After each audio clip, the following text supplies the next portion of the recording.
क्रीडा संकुलच्या अधिकाऱ्यांच्या चौकशीबाबत विभागीय आयुक्त यांना निवेदन. नाशिक प्रतिनिधी अनिल केदारे.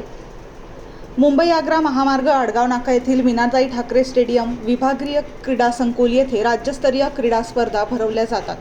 शासनाने या विभागीय क्रीडा संकुलावर कोटी रुपये खर्च करून देखील इतर राज्यातून येणाऱ्या खेळाडूंना सुखसुविधा नसल्याने येथे स्पर्धा घेणे देखील अवघड झाले आहे.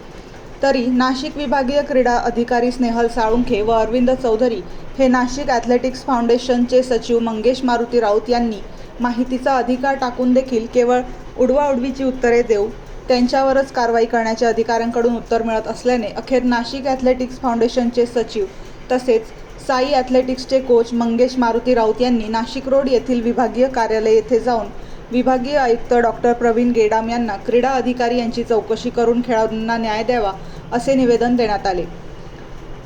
यावेळी भारतीय जनता पार्टी उपाध्यक्ष शहर जिल्हा क्रीडा सहसचिव रामचंद्र अण्णा पार्टे यांच्यासह नाशिक शहर क्रिकेट असोसिएशनचे सेक्रेटरी महेश आव्हाड यांच्यासह इतर खेळाडू उपस्थित होते.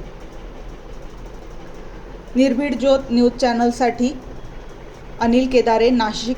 आमच्या यूट्यूब चॅनलला सबस्क्राईब करा, लाईक करा. अशाच नवीन बातम्या आपल्याला पाहायला मिळतील.